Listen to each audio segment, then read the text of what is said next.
সে তোমাদেরকে জাহান্নামে নিয়ে আসলো, তখন তারা বলবে আমরা দুনিয়াতে মুসল্লি ছিলাম না, নামাজ আদায় করলাম না, এই জন্য আমাদেরকে জাহান্নামে আনা হয়েছে।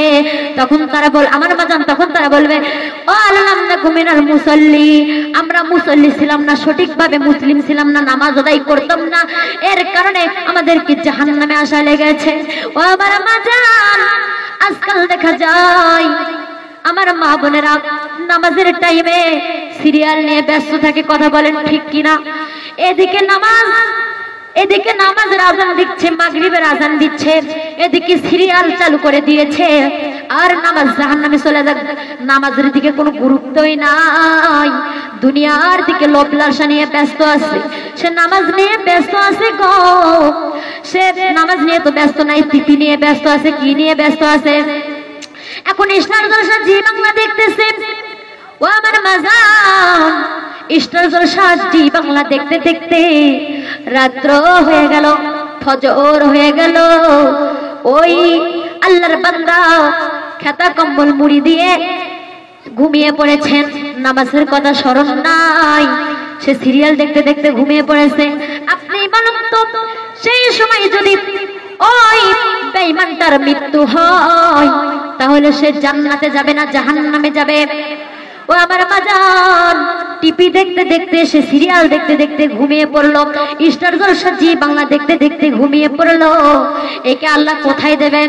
জাহান্নামে দেবেন। শুধু তাই নয় বাজান, ওই আযাবের কথাগুলো স্মরণ করো, ওদেরকে এমন এমন আযাব দেওয়া হবে, যার আযাবে সাউন্ড শুনলে দুনিয়ার যদি এক প্রান্তে তার কোনো সাউন্ড আসে ঘুমাও, দুনিয়ার সমস্ত মানুষগুলি মারা যাবে, এমন আযাব তাকে দেওয়া হবে তার চিৎকারের যন্ত্রণায়। কিন্তু বাজান, আল্লাহ রাব্বুল আলামিন বলেছেন তোমরা যদি তওবা করো গো, আমি আল্লাহ তোমাদেরকে ক্ষমা করে দেব। তওবা করার সময় আছে, কথা বলেন ঠিক কিনা? আমার বাজান সিরিয়াল নিয়ে ব্যস্ত থাকে, এদিকে মুয়াজ্জিন সাহেব মসজিদে বলতেছেন আসসালাতু খায়রুম মিনান নাওম। ওরে আল্লাহর গোলামেরা রে, তোমরা তাড়াতাড়ি ওঠো, ওযু করে মসজিদের দিকে আগো। ঘুমের চেয়ে নামাজ ভালো, আর তুমি ঘুমাইও না, ঠিকই মতো পড়িলে নামাজ জান্নাত তোমার ঠিকানা। পশু পাখি কীট পতঙ্গ কেউ ঘুমিয়ে রইল না, মানুষ হয়ে ঘুমিয়ে থাকা ঠিক তোমাদের হবে না। রাত এবং কঠিন দিনে নামাজ কিন্তু সারবে না, ঠিকই মতো পড়িলে নামাজ জান্নাত তোমার ঠিকানা। আমার প্রাণের মা বোনেরা জলদি করে উঠে যাও, তাড়াতাড়ি ওযু করে নামাজ পড়তে লেগে যাও। আর নবী বেনামাজির শাফায়াত করিবেন না, ঠিকই মতো পড়িলে নামাজ জান্নাত তোমার ঠিকানা। একটু জিকির করেন লা ইলাহা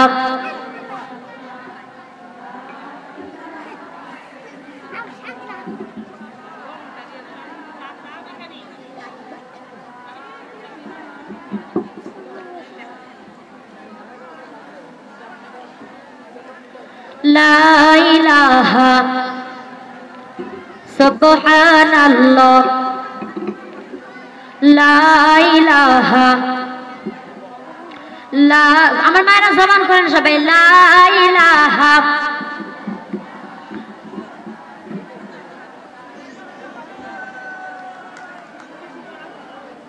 সুবহানাল্লাহ, লা ইলাহা। এখানে এতগুলো মানুষ যদি ওয়াজের মাঝে মাঝে জিকির করি, তাহলে তো শয়তান আসবে না। আপনারা জিকির করেন না কেন? লা ইলাহা।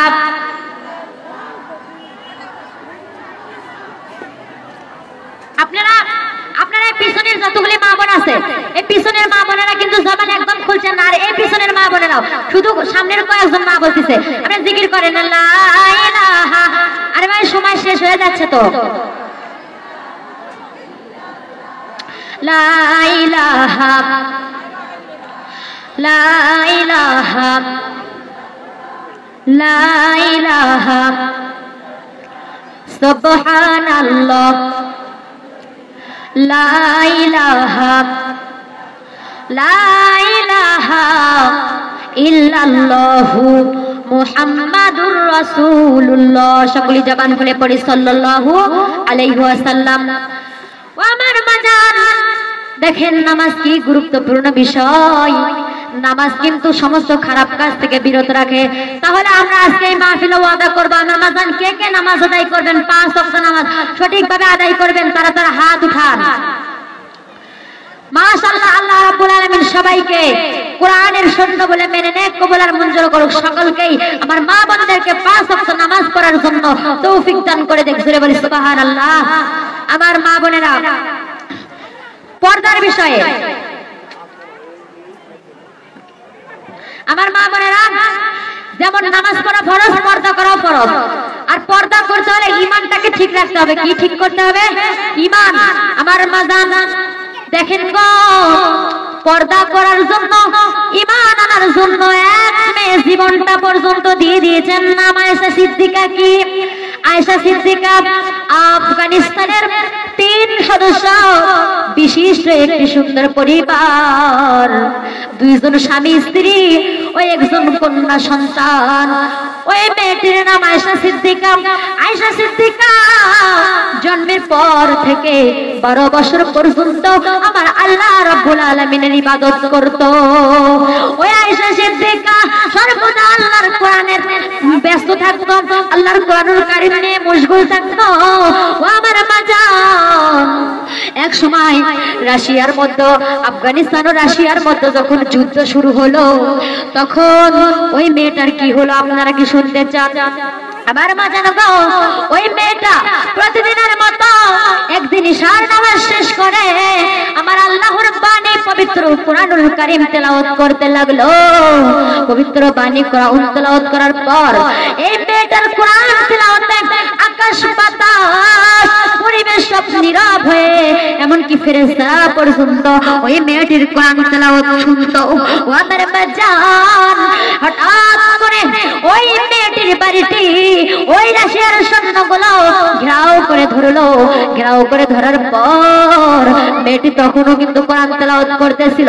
মেয়েটির বাবা মা জীবনের ভয়ে মেয়েটিকে বলতে লাগলো, ও আয়েশা সিদ্দিকা, মা গো, চলো এখান থেকে আমরা কোথাও লুকিয়ে পড়ি। এই রাশিয়ার সৈন্যরা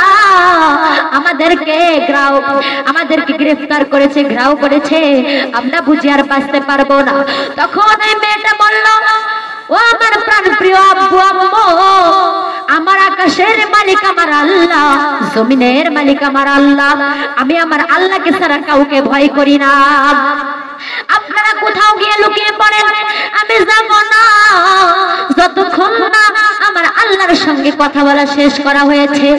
আল্লাহ যদি আমার কপালে শহীদি মরণ দেয়, তাহলে তো আমার জন্য সৌভাগ্য। কি আমার জন্য সৌভাগ্য? ও বাবা মা, আপনারা যান, কোথাও গিয়ে আত্মগোপন করেন, আমি আমার কোরআন তেলাওয়াতের মাধ্যমে ওই সমস্ত সৈন্যদেরকে দাওয়াত দেব। তারা যদি আমার দাওয়াতকে গ্রহণ করে তাহলে ভালো, আর যদি আমার কপালে শহীদি মরণ হয় তাহলে আমি রাজি আছি, তবু আমি ঈমান ছাড়তে রাজি নাই। ও আমার বাজান, দেখেন গো মেয়েটির কি হলো। এদিকে মেয়েটির বাবা মা ঘরের ভিতরে কথাবার্তা বলতেছিল। এমন সময় কি হলো গো, দেখেন ওই শয়তানগুলো মেয়েটির ঘরের দরজা ধাক্কাইতে লাগলো। ধাক্কানোর পর মেয়েটির বাবা মা লুকিয়ে পড়লো। মেয়েটি আবার কোরআন তেলাওয়াত শুরু করে দিল। আমার মা বোনদের আমি অনুরোধ করছি, আপনারা আরো একটু চাপাই চাপে বসেন। আরো আমাদের মা বোনেরা আসছে, তারা বসার জায়গা পাচ্ছে না। আমরা চাই সবাই একটু কষ্ট করি, আমাদের তাসলিমা আপার কথা শুনি মনোযোগ দিয়ে, একটু আগে আগে আসেন, যেহেতু বেশি সময় নেই, আবার আমাদের নামাজের পর একটা পর্ব হবে। তো আপনারা একটু কষ্ট করেন, আপনারা একটু আগে আগে আসেন, যেহেতু পিছনে যারা মহিলারা আছে তারা মানে সুযোগ পায়, সুন্দরভাবে বসে শোনার সুযোগ পায়। আচ্ছা আপা, আপনার বক্তব্য শুরু করেন। ও আমার মা বোনেরা গো, ওই মেয়েটা তখন আবার কোরআন তেলাওয়াত শুরু করে দিল। কি করা শুরু করে দিল? কোরআন তেলাওয়াত করা শুরু করে দিল। তার বাবা মা লুকিয়ে পড়লো। মেয়েটি কোরআন তেলাওয়াত শুরু করে দিল। এদিকে ওই সৈন্যরা হায়নার দলগুলো মেয়েটির ঘরের দরজা ভেঙে চুরে মেয়েটিকে চোখে পড়লো। মেয়েটির ঘরের ভিতরে প্রবেশ করলো। প্রবেশ করার পর মেয়েটিকে চোখে পড়লো। ওই শয়তান বেঈমানগুলো মেয়েটির কাছে যাওয়ার পর মেয়েটির কোনো কথাই তারা মানলো না, শুনলো না। মেয়েটিকে জোর করে তুলে নিয়ে তারা তাদের আস্তানায় নিয়ে গেল। ও আমার মাজান গো, তাদের আস্তানায় নিয়ে যাওয়ার পর মেয়েটির কি অবস্থা হলো। মেয়েটি দেখতে যেমন সুন্দরী ও রূপবতী গুণবতী, তেমনি পর্দানিশী আল্লাহর এক প্রিয় বান্দি। আমার মাজান, মেয়েটির সঙ্গে ওই শয়তানগুলো কি ব্যবহার করলো। মেয়েটির শরীরের সমস্ত